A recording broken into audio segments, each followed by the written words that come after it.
Greetings to you and welcome to this episode of Grace Podcast. I'm Timothy Muse. I'll be your host as we spend this time together today. It's a joy to be with you. I want to thank you for tuning in. I want to thank you for making this podcast a part of your journey. And I want to thank you for being on the journey, for being part of this work. Good for you for being here. Good for you for making this a part of your life, for examining and questioning and seeking those areas in your life that may need a little extra energy. It's great to be with you. It's great to come alongside you. If this podcast is helpful, as always, please share it out there. Put it out there on your social media feeds. I post on LinkedIn, X, Instagram, and Facebook. If you follow me or the Life Coaching on any one of those feeds, you're going to see these podcast episodes pop up. Share them. Tag me in it. Love to see where you're at. If you're on one of the listening platforms, Spotify, iHeartRadio, or Amazon Music, then follow us. Give us a rating and review. Every positive rating and review tells the platform people are listening, and you'll get a notification when new episodes come out. And if you want to reach out to me directly, GraceLifeCoaching.com is the website. I truly would love to hear from you. GraceLifeCoaching.com. We're going to continue on in our series on the power of social media, and we're talking about something that many people underestimate today, and that's influence. Your digital footprint. Influence and responsibility in the social media age. When many people hear the word influencer, they immediately think of celebrities and athletes and content creators or people with hundreds and thousands of followers. But here's the truth. Every person with a social media account has influence. Every post, every comment, every share, every reaction, every conversation, every interaction, whether your audience is 5 people or 5 million people, you are influencing someone. The question isn't whether you have influence. The question is, what are you doing with it? What are you doing with your influence? So today I want to explore why influence matters, the responsibility that comes with having a voice, the power of encouragement, the danger of outrage culture, misinformation and truth, building credibility and trust, becoming a positive force online. So let's get started. Everyone leaves a digital footprint. Think about that phrase, digital footprint. Everything we do online leaves a trace. Comments, posts, photos, videos, conversations, opinions, reactions. For many people, social media has become an extension of their character. It's part of how others experience them. And while we often think of influence in terms of large audiences, influence actually happens through relationships. Think about your own life. How many times have you bought something because someone recommended it? Or read an article because someone shared it, watched a video because someone suggested it, changed your perspective because of a conversation. Influence happens every day. The people around us affect our thoughts, our attitudes, and our decisions. And online platforms amplify that influence. A single post can reach dozens, hundreds, or thousands of people within minutes. That's power. And power always carries responsibility. Okay? Power always carries responsibility. One of the largest challenges of social media, one of the largest challenges of being disconnected, and we've talked about this before. We've talked about the disconnected audience. Since we're not looking at people face to face, since we're not having that human interaction, it's so much easier to fall into the baseline expression. One of the biggest challenges on social media is outrage. Social media often rewards emotional reaction. Anger spreads quickly. Conflict attracts attention. Controversy generates engagement. And because engagement drives visibility, outrage often gets amplified. And it's so true. You don't have to be long on the platforms to see that outrage gets amplified. The result of that is many online environments become emotionally exhausting. People become conditioned to react immediately, to criticize quickly, to assume the worst, to argue before understanding. Now, there are certainly issues worth discussing. There are times when strong opinions matter. There are situations that deserve attention, no doubt about that. But constant outrage is unhealthy. It creates emotional fatigue. It damages relationships. It narrows perspectives. And it often generates more heat than light.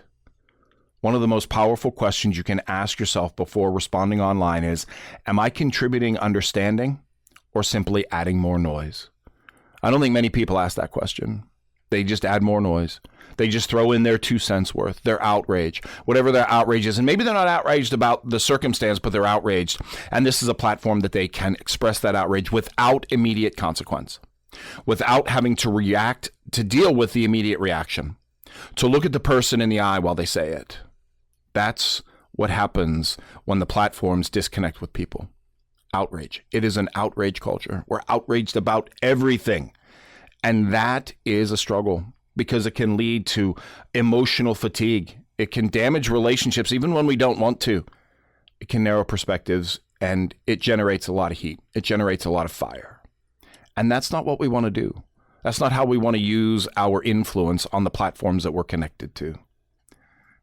And it's important to be responsible. It's important to be responsible in how we share our information, not just outrage, not just react, but be critical. We live in a world overflowing with information. The challenge is not the challenge is not the amount of information. The challenge is that not all information is accurate. Social media allows information to spread incredibly fast, sometimes faster than people can verify. Many individuals share articles and quotes and statistics and videos and opinions without checking whether they're true. And the result is confusion and outrage, misinformation, distrust, and unnecessary division within people. As someone who has a social media account, whatever it is, whether it's Facebook or Instagram, X, TikTok, Twitter, which is X, I'm still living in that old portion of my brain, WhatsApp, Snapchat, whatever. People have influence, and there's a responsibility that comes with influence. It requires discernment. It requires someone to ask before sharing, is this true? Is it accurate? Is it current? Is it helpful? Have I verified it? Truth matters. Credibility matters. Trust matters. And trust is much easier to lose than it is to build. And so as someone who has influence online with an account, it is so important to make sure that that information that is being shared is accurate, that it is credible, that it comes from a credible source. One careless post can damage credibility that took years to establish. One careless post, one careless set of words, because we so desire to be outraged, because we are living in a time when everybody is just on the edge of outrage. Everybody is just on the edge of distrust.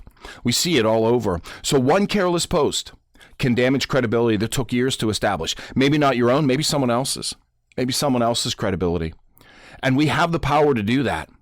Information shares so quickly. Even if you have 5 followers, if one of your 5 followers has 5 million followers and they share that information, now that information is gone like wildfire. One match can burn down a forest. So we have to be careful what we do with our matches. Information needs to be accurate.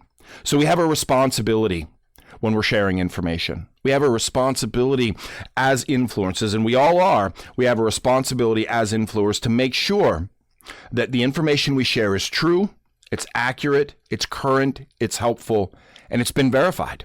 Because once it's out there, you can't draw it back. You can go back later and say, oops, sorry, I shared misinformation, but that doesn't matter. Corrections are never seen the same way that the information is. In the old newspaper days, and some of you may remember this, in the old newspaper days, a story would be splattered on the front page. And then it was verified that it was untrue. And the correction wasn't put on the front page. The correction was put buried in the advertisements under the little correction piece. Oops, we got it wrong. But nobody reads that. They read what's on the front page. They read what's above the fold on the front page. So we as influencers, even if you got 5 people that are following you, we as influencers have a responsibility to share information adequately. And if it's not true, if it's not accurate, if it's not current, if it's not helpful, then don't share it. Because one careless post can damage credibility that took years to establish. Our words have weight. Our words matter. One of the greatest lessons we can learn about social media and in relationships and anything else, our words matter. Every comment reaches a real person. Every message reaches a real human being. Every conversation affects someone. Sometimes people forget this online. Screens create distance. Distance reduces empathy. People begin saying things online they would never say face to face. But behind every profile is a person. Behind every comment is a person with feelings and struggles and experiences and fears and hopes and challenges. Words can encourage. Words can inspire. Words can educate. But words can also wound. That old nursery rhyme, sticks and stones can break my bones, but words can never hurt me. That works when you're dealing with kids who are being made fun of, but words can hurt. Words carry massive weight. Our words matter. Many people carry emotional scars from things said online, from things said in comments. This is why intentional communication matters so much. Before posting, commenting, or responding, ask, would I say this to the person if they were sitting across from me? If I were looking this person face to face, would I say this to them? Would I use these words? Would these words come out of my mouth? Maybe the sentiment needs to happen. Maybe the information needs to come out, but would I use these words? This is the challenge with the digital platform. It creates distance, it removes connection, and it removes empathy. That simple question can change a lot. Would I say this if this person were sitting right across from me? Because our words matter. Your words matter. People listen. People pay attention. And if people pay attention, then we need to parse our words and make sure that we're using the right ones in certain circumstances. Many years ago, I was involved in a building that had closed and was being sold. And the owner of the building was talking and just made a flippant comment. We're not going to sell this building to McDonald's. Well, the next day on the front page of the paper was building sold to McDonald's. Words matter. People hear what they want to hear, not everything. So we need to be very careful about the words that we use and how we share information because our words have weight. Every one of them does.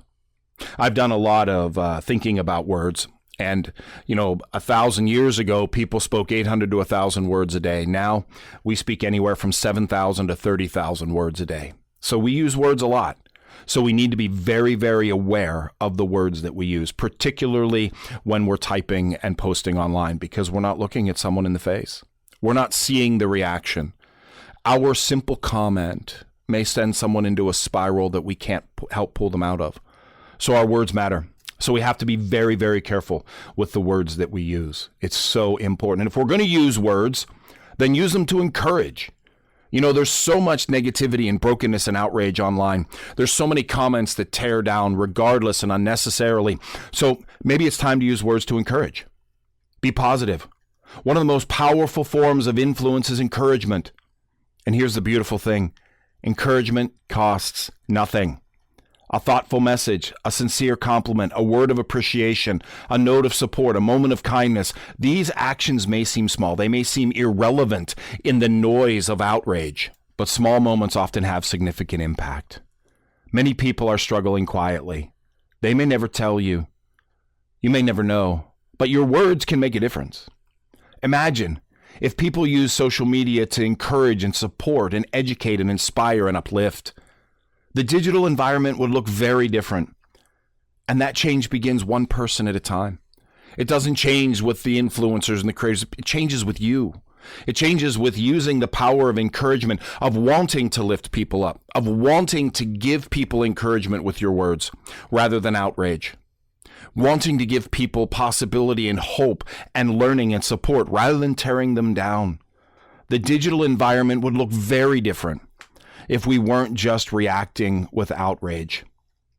And the important part about that is, when we build this new environment, we build it with trust.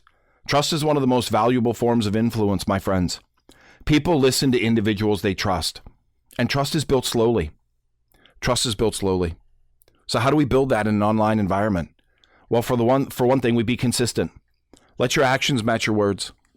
If you're going to put words out online, then they need to match your actions. I see, I follow a lot of people, and there are times I'll see someone post something, and I'm like, yeah, that's not who you are. That's who you want the world to see, but that's not who you are. I know you differently. Be consistent. What words you post, let them match your actions. Be honest. Don't exaggerate. Don't mislead. Don't pretend to know things you don't know. It's okay. You don't have to know everything. You don't have to be perfect. Be honest. People are seeking honesty, not perfection. People are seeking, authenticity. We talked about that before, rather than a curated environment. Be honest. Be honest online. Now, that doesn't mean, please don't hear me, that doesn't mean I'm saying pour out your brokenness and pour out your life and pour out all of your vulnerability. No, because that would be very difficult. No, but be honest. You don't have to pretend to be more than you are. Just be who you are. And let those who surround you support you, and not those who don't want to be around you, they're gonna move away. Don't pretend to know things you don't know. Be respectful.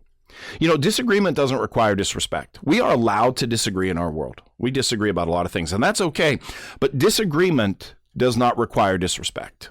Now, we see that, unfortunately, often in our world.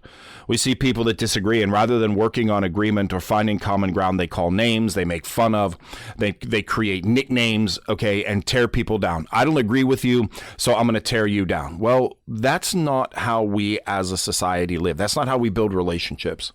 If you're in a relationship with someone that agrees with you all the time in everything, well, if you believe that, then you really need to question the power of that relationship.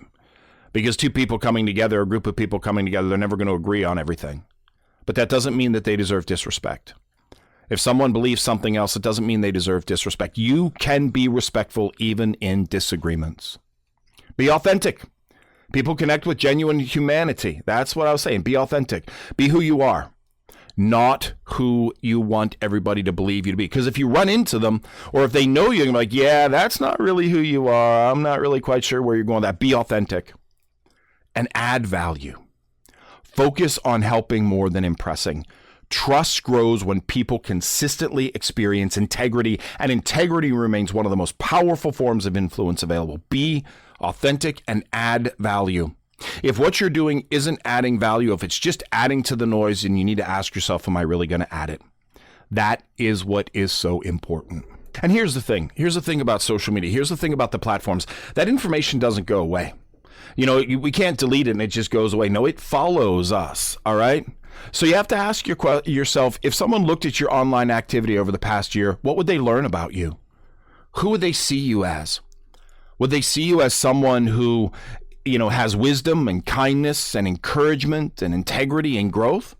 Would they see that in you on your online platform? Or would they see constant negativity, anger, criticism, division, outrage, reaction? Your digital footprint tells a story. The question is, what story is it telling?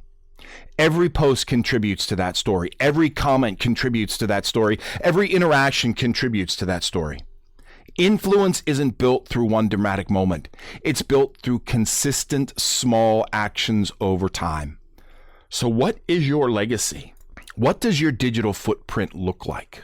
Who would people see if they go online? And I teach at the university, and I tell my students, if you're looking to get a job, one of the things that employers do is they go back and they check your social media posts.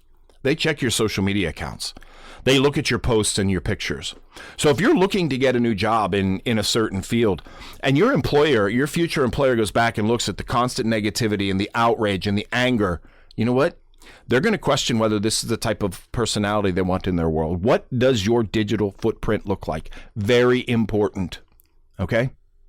And look, the internet doesn't need more noise. It doesn't need more outrage. It doesn't need more unnecessary conflict. What it needs are people willing to contribute something better. People who think before reacting, verify before sharing, listen before arguing, encourage before criticizing, understanding before judging. You don't have to be perfect. You don't. None of us are. We will never be. But you can be intentional. You can be intentional about how you use the platform. You can decide what kind of influence you want to have. You can choose to leave people better than when you found them. You can become a source of clarity in confusion, hope in integrity, encouragement in discouragement. And that influence matters more than you may realize. That influence matters more than you may realize. The internet does not need one more person filled with outrage and noise. It needs people who actually have integrity and authenticity. Influence is not measured by our audience size. It's measured by our impact. One conversation matters. One post matters. One message can matter. One act of kindness can matter. The question is whether your voice matters. It does. It's not that your question, the question isn't whether your voice matters. It does. The question is, how do you use it? Every day we have opportunities to shape the environment around us, online and offline. And every day we get to choose what kind of influence we will be. So choose wisely. Here's my challenge for you. If you're going to post or share over the next couple days, ask yourself, is this adding value? Is this adding genuine value? Before your post, is it true? Is it helpful? Is it necessary? Is it kind? If the answer is yes, share it. If the answer is no, consider letting it go. Notice how things change on your online experience when we're willing to let go of things that we just react to that aren't true, that aren't real, that aren't necessary, that aren't helpful. So you have influence. How are you going to use it? That's what I got for you for today, my friends. I hope it's helpful. If it is, please share it out there. Put it out there on your social media feeds. I post on LinkedIn, X, Instagram, and Facebook. If you follow me or the podcasting on any one of those feeds, you're going to see these. Follow us. Give us a rating and review if you're on Spotify, iHeartRadio, or Amazon Music. And if you want to reach out to me directly, GraceLifeCoaching.com is the website. I'd love to hear from you. At Grace Life Coaching, we want you to be the best you.